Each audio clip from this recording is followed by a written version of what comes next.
देश के तमाम सुरक्षा बलों के लिए अब तक सिरदर्द रहा हिडमा आखिरकार मारा गया है। हिडमा जो कि खतरनाक माओवादियों में से एक था।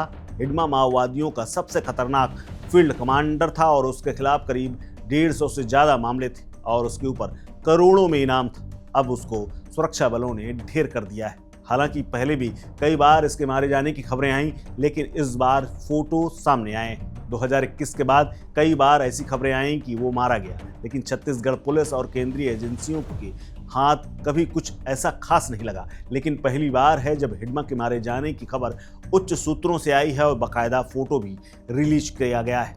दरअसल हिडमा बस्तर के घने जंगलों में बेहद सतर्कता के साथ रहता था और बहुत कम बाहर निकलता था, लेकिन अब की बार उसे आंध्र प्रदेश की बॉर्डर के पास मार दिया गया है।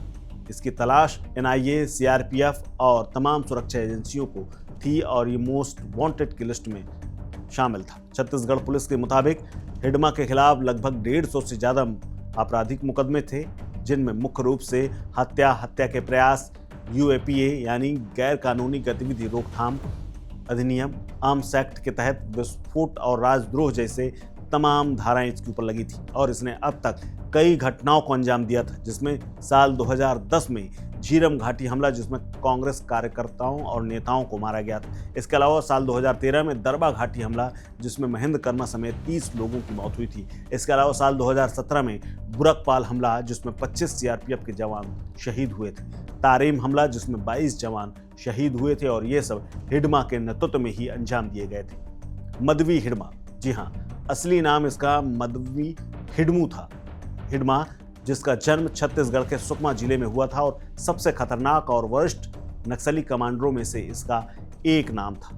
ये सीपीआई माओवादी की पीपल्स लिबरेशन गोरिल्ला आर्मी यानी पीएलजीए का बटालियन नंबर 1 का कमांडर था और माओवादी सेंट्रल कमेटी का बेहद करीबी माना जाता था। दंतेवाड़ा, सुकमा, बीजापुर में दक्षिण बस्तर तक इसका पूरा ऑपरेशनल इलाका था, जहां पर ये अपने ऑपरेशन को अंजाम देता था और यहां पर कई बार घटनाओं को अंजाम दे चुका है। हिडमा के अलावा उसकी पत्नी राजी भी मारी गई है। इसके अलावा 6 अन्य नक्सली भी मारे गए हैं जिनके ऊपर अच्छा खासा इनाम था। हालांकि इसके बारे में अभी आधिकारिक तौर पर बयान आना बाकी है, लेकिन उच्च सूत्र बताते हैं कि हिडमा मारा गया है और इसकी पुष्टि उच्च सूत्र कर रहे हैं।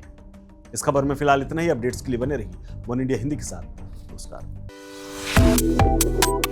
Subscribe to One India and never miss an update. Download the One India app now.